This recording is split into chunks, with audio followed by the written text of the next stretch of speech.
अस्सलाम वालेकुम। Today we will learn about 2D arrays in C++। 2D अरे को टू डायमेंशनल अरे बोलते हैं, जो कि एक टेबल की तरह होती है जिसमें आपके पास रोज एंड कॉलम्स होते हैं। आपका डाटा रोज एंड कॉलम्स की फॉर्म में सेव होता है। इसकी एग्जांपल आप ऐसे ले सकते हैं कि अगर आपने 10 स्टूडेंट्स आपके पास हैं और आपने हर स्टूडेंट के 3 सब्जेक्ट्स के मार्क्स एंटर कराने हैं, तो आप 10 रोज डिफाइन कर देंगे और 3 कॉलम्स डिफाइन कर देंगे। तो उसमें आपकी जो फर्स्ट रो है वो आपका फर्स्ट स्टूडेंट कंसिडर होगा और उसके 3 कॉलम्स में उसके 3 सब्जेक्ट्स के मार्क्स एंटर होंगे। तो ये एक सिंपल एग्जांपल है 2D अरे की। ओके, यहाँ पे आप देखें कि जब भी आपने 2D अरे यूज़ करनी है उसके लिए आप उसकी रोज़ एंड कॉलम्स डिफाइन करते हैं कि कितनी नंबर ऑफ रोज़ आपने यूज़ करनी है और कितने नंबर ऑफ कॉलम्स यूज़ करने हैं। अब ये आपकी फर्स्ट रो है और इसका इंडेक्स 0 है। ये आपकी सेकंड रो है, इसका इंडेक्स 1 है। इसी तरह से ये आपका फर्स्ट कॉलम है, ये सेकंड है, ये थर्ड कॉलम है और इसके इंडेक्सेस 0, 1, 2 हैं। अब किसी भी अरे के एलिमेंट को एक्सेस करने के लिए आपने उसकी रो एंड कॉलम दोनों डिफाइन करने होते हैं। अब जैसे ये वाला जो एलिमेंट यहाँ पे सेव होगा उसकी आप देखेंगे कि रो क्या है और कॉलम क्या है। तो इसमें उसकी रो भी 0 है और कॉलम भी 0 है। तो अरे 0, 0 इसकी पोजीशन, इस बॉक्स की पोजीशन डिफाइन करें। उसके बाद आप नेक्स्ट में आए, यहाँ पे आप देखें जो एलिमेंट इस बॉक्स में सेव होगा उसकी रो 0 है जबकि उसका कॉलम 1 है। सो अरे 0, 1 के इंडेक्स पे हम सेकेंड एलिमेंट को फाइंड आउट करेंगे। इसी तरह आप थर्ड एलिमेंट में आए, थर्ड एलिमेंट की रो 0 है एंड कॉलम 2 है। सो अरे 0, 2 पे आपको थर्ड एलिमेंट मिलेगा। अब आप फोर्थ एलिमेंट पे आए, फोर्थ एलिमेंट में रो देखें 1 है एंड कॉलम 0 है। सो अरे 1, 0 पे आपका फोर्थ एलिमेंट होगा। उससे नेक्स्ट एलिमेंट में आए, अरे 1 है, कॉलम भी 1 है। सो अरे 1, 1 एंड जो आपका लास्ट एलिमेंट है उसकी रो 1 है एंड कॉलम 2 है। सो अरे 1, 2 पे आपका लास्ट एलिमेंट होगा। दोनों के इंडेक्सेस जो हैं, रोज एंड कॉलम्स, दोनों के इंडेक्सेस 0 से ही स्टार्ट होंगे। अगर आपने 2D अरे को डिक्लेयर करना हो तो सबसे पहले आपने डाटा टाइप बतानी है, उसके बाद अरे का नेम, उसके बाद आपने स्क्वायर ब्रैकेट्स में पहले आपने नंबर ऑफ रोज़ डिफाइन करनी है। जैसे अगर मैं कहती हूँ कि मैं 3 रोज़ लेना चाहती हूँ तो मैं यहाँ पे 3 लिखूँगी एंड देन आपने नंबर ऑफ कॉलम्स बताने हैं और नंबर ऑफ कॉलम्स में 4 लिख देती हूँ। तो ये मेरी एक 2D अरे डिक्लेयर हो गई है जिसमें मेरे पास 3 रोज़ हैं एंड 4 कॉलम्स हैं। ये इस तरह से मैंने एक यहाँ पे 2D अरे बनाई हुई है जिसमें देखिए मेरे पास 3 रोज़ हैं, 0, 1, 2, इंडेक्स 0 से स्टार्ट हो रहा है, लास्ट इंडेक्स रो का 2 है। इसी तरह कॉलम आपके पास 4 हैं, 0 से लेके 3 तक।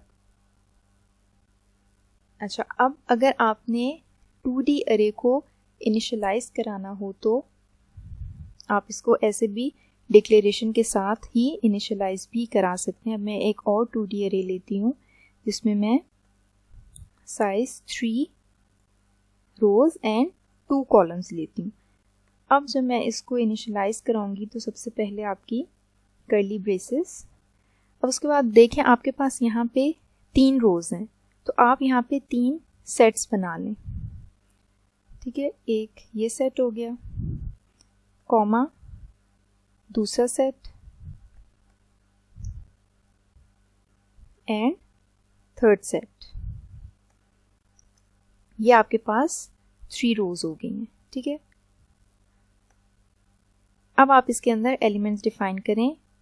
हर रो में आपके पास 2 एलिमेंट्स हैं। सो 1, 2, 3, 4, 7, 8।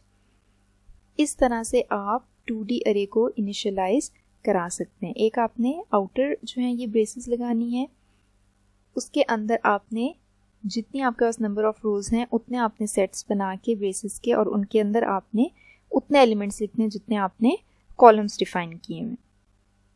इसका एक और तरीका है, इसी अरे को आप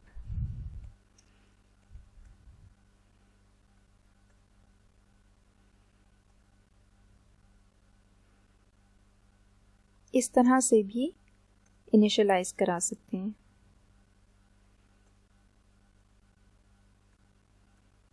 एक ही लाइन में, ठीक है।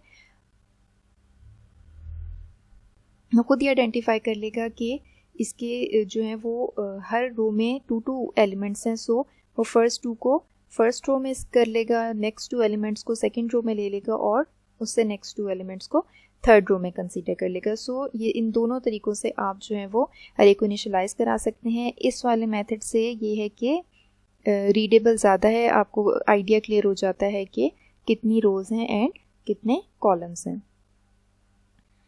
ओके, सो अब हम एक प्रोग्राम में यूज़र से 2D अरे में वैल्यूज़ स्टोर कराते हैं। ये 2D अरे मैंने ली हुई है, ठीक है, जिसका साइज़ 3, 4 है। अच्छा, इसमें टोटल नंबर ऑफ़ एलिमेंट्स कितने आ सकते हैं वो आप इसकी रो एंड कॉलम को मल्टीप्लाई करें तो उतने टोटल नंबर ऑफ़ एलिमेंट्स आ सकते हैं। जैसे इसमें आपके पास 4 × 3 12 एलिमेंट्स आपके इस अरे में स्टोर हो सकते हैं। अच्छा, अब हमने यूज़र से वैल्यूज़ एंटर करानी है। सबसे पहले हम सी आउट करा देते हैं, प्लीज़ एंटर वैल्यूज़।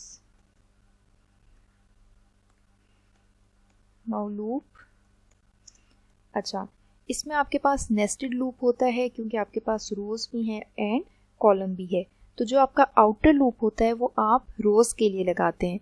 तो रोज़ का इंडेक्स 0 से स्टार्ट होगा और कहाँ तक, ये साइज़ देखें आपने 3 डिफाइन किया है, सो लेस देन 3 तक i++, ये आपने आउटर लूप डिफाइन कर दिया। अब इनर लूप आप कॉलम्स के लिए लगाएंगे। इंट j = 0, फर्स्ट इंडेक्स 0 होगा, कहाँ तक जाएगा, साइज -1 तक, सो j is less than 4 j++, ठीक है। अब यहाँ पे आप सी इन करा रहे हैं अरे ऑफ i j, ठीक है। ये आपने एलिमेंट्स को इनपुट करा दिया है 2D अरे में।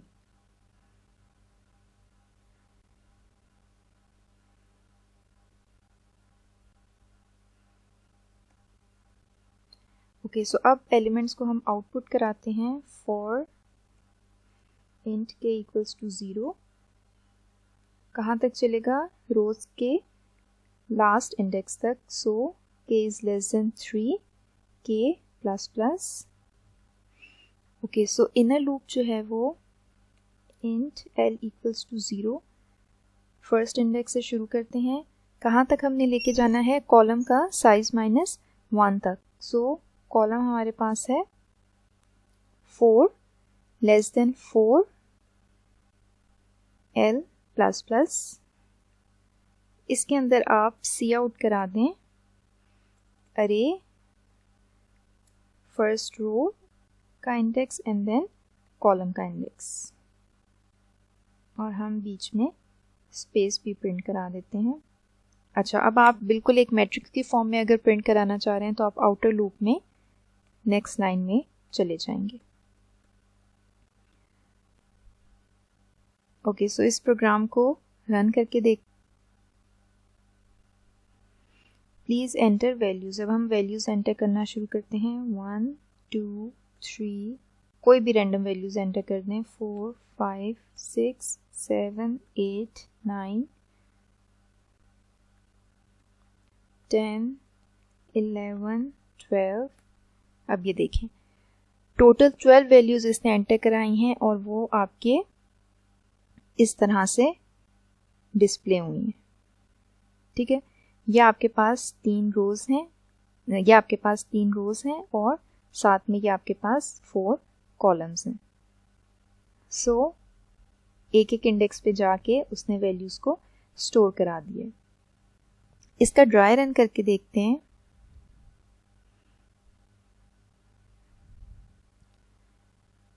अच्छा, ये यहाँ पे आपकी जो है वो, जब आपने ये अरे डिक्लेयर की है 3 4 साइज की, तो ये आपकी इस तरह से एक अरे ड्रॉ हो गई है, ठीक है। अब इसमें क्या है, इनिशियली आपके पास i की वैल्यू जो है वो 0 है, ठीक है।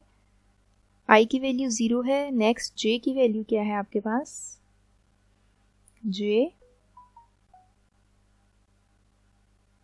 जे की वैल्यू भी आपके पास 0 है। सो आपकी फर्स्ट वैल्यू अरे ऑफ 0 0, सो जिसमें हमारे पास रो भी 0 है एंड कॉलम भी 0 है, वो ये वाली पोजीशन बनती है। सो फर्स्ट आपका जो एलिमेंट है वो यहाँ सेव हो जाएगा। फॉर एग्जांपल उसने 1 एंटर किया है। नेक्स्ट अभी हम इनर लूप में ही है, अब जे की वैल्यू जो है वो 1 हो जाएगी, ठीक है। So I 0 and J 1, row 0 and column 1। So next value आपकी जो भी आप वैल्यू एंटर करेंगे वो इस वाले इंडेक्स पे सेव होगी। नेक्स्ट जे की वैल्यू में इंक्रीमेंट होगा, जे की वैल्यू हो जाएगी 2। कंडीशन चेक होगी, कंडीशन ट्रू है तो आप इस लूप के अंदर आ जाएंगे। यहाँ पे आप इस इंडेक्स पे i0 एंड j2 पे अरे ऑफ 0 2 पे आप वैल्यू स्टोर करा रहे हैं। सो अरे 0 2, 0 row and 2 column. So next value जो है वो आपकी यहाँ सेव हो जाएगी। नेक्स्ट जे की वैल्यू आपके पास होगी 3। अभी भी कंडीशन ट्रू है। सो अरे ऑफ 0 3, यहाँ पे आपके पास ये आपकी 0 रो है एंड ये 3 कॉलम है, तो यहाँ पे आपके पास फोर्थ वैल्यू सेव हो जाएगी। ओके, सो नेक्स्ट अब जे की वैल्यू 4 होगी यहाँ पे, तो आपका ये जो है वो कंडीशन फॉल्स हो जाएगी और आप इस इनर लूप से एग्जिट कर जाएंगे। अब आउटर लूप में आई की वैल्यू में 1 का इंक्रीमेंट हुआ है। सो आई की वैल्यू जो है वो, अब आई की वैल्यू आपके पास हो गई है 1, ठीक है। अब ये अगेन इनर लूप में आएगा, जे की वैल्यू स्टार्ट होगी 0 से। ओके, सो अरे ऑफ 1 0, आई की वैल्यू 1 है, जे की वैल्यू 0 है। सो रो 1 and column 0। So next value आपकी इस वाले इंडेक्स पे सेव होगी। नेक्स्ट जे में 1 का इंक्रीमेंट होगा, जे की वैल्यू 1 हो गई। अब आपका क्या इंडेक्स बनेगा, अरे ऑफ 1 1। अरे ऑफ 1 1 में आप यहाँ पे 6 स्टोर करा देंगे। नेक्स्ट जे में इंक्रीमेंट होगा, जे की वैल्यू 2 होगी। अब आपका इंडेक्स क्या बनता है, अरे ऑफ 1 एंड जे की वैल्यू 2 है, 1 2। सो 1 रो, ये आपकी 1 रो है एंड ये सेकेंड कॉलम है, यहाँ पे आपकी वैल्यू सेव हो जाएगी। नेक्स्ट जे की वैल्यू में इंक्रीमेंट होगा, 3 हो जाएगी। अब अगेन यहाँ पे i 1 है, j 3 है। सो 1 रो 3 कॉलम आपकी नेक्स्ट वैल्यू यहाँ पे सेव हो जाएगी। यह एक सेकेंड साइकिल भी कंप्लीट हो गया। नेक्स्ट अब आप फिर आउटर लूप में आ गए। आउटर लूप में अब i की वैल्यू हो जाएगी, i में 1 का इंक्रीमेंट होगा और i की वैल्यू हो जाएगी 2। ना i की वैल्यू 2 है और j की वैल्यू अगेन 0 से इनिशियलाइज होगी। अब हमारे पास इंडेक्स क्या बनता है, अरे i ऑफ j मीन्स अरे 2 0, so means 2 row and 0 column. So हमारी नेक्स्ट वैल्यू जो है वो यहाँ पे सेव होगी। नेक्स्ट जे में 1 का इंक्रीमेंट होगा, कंडीशन ट्रू है। अगेन लूप के अंदर आएंगे, लूप के अंदर आप वैल्यू स्टोर करा रहे हैं किस इंडेक्स पे, 2 1 पे। So 2 row and 1 column, next value आपकी यहाँ पे सेव हो जाएगी। नेक्स्ट जे की वैल्यू 2 हो जाएगी। अगेन ये कंडीशन ट्रू है, लूप के अंदर आए, लूप के अंदर अब कौन सा इंडेक्स है, i 2 है, j भी 2 है। सो रो भी 2 है एंड कॉलम भी 2 है, ये वाली पोजीशन बनती है। यहाँ पे आप नेक्स्ट वैल्यू सेव करा दें। देन i की वैल्यू जो है वो 3 होगी। नेक्स्ट j की वैल्यू 3 हो जाएगी। अब आपका इंडेक्स बनेगा अरे 2 3, सो 2 रो एंड थर्ड कॉलम और आपकी लास्ट वैल्यू जो है वो यहाँ पे सेव हो जाएगी। उसके बाद j की वैल्यू जब 4 होगी तो इनर लूप से बाहर आ जाएगा। अब i की वैल्यू जब 3 होगी तो ये वाली कंडीशन फॉल्स हो जाएगी और आप इस आउटर लूप से भी एग्जिट कर जाएंगे। ठीक है, ये वाली आपकी इस तरह से ये सारी वैल्यूज आपकी 2D अरे में स्टोर हो गई हैं। अब इसी तरह से आप इसको 1 बाय 1 प्रिंट कराते रहेंगे। आउटर लूप आपने जो है वो रोज के लिए लगाया है, इनर लूप कॉलम के लिए लगाया है। इसी तरह एक एक इंडेक्स को एक्सेस करके आप इनको प्रिंट कराते जाएंगे और जब आपका फर्स्ट साइकिल में आपकी जो है ये वाली वैल्यूज़ जब आपकी सारी प्रिंट हो जाएंगी तो आप जब नेक्स्ट साइकिल में जाएंगे तो आप नेक्स्ट लाइन में आ जाएंगे और उसके बाद आप सेकेंड रो की वैल्यूज़ प्रिंट कराएंगे। फिर आप नेक्स्ट लाइन में चले जाएंगे और उसके बाद आप थर्ड रो की वैल्यूज़ प्रिंट कराएंगे। तो इस तरह से जो है वो 2D अरे में आप एलिमेंट्स को सेव करते हैं और एलिमेंट्स को प्रिंट करा सकते हैं। सो आई होप आपको 2D अरे को कैसे डिक्लेयर कराना है, इनिशियलाइज कराना है, कैसे यूज़ करना है, किस तरह से एलिमेंट्स स्टोर कराने हैं और किस तरह से एलिमेंट्स डिस्प्ले कराने हैं, ये सब कुछ आपको इस सेशन से क्लियर हो गया होगा। Thank you.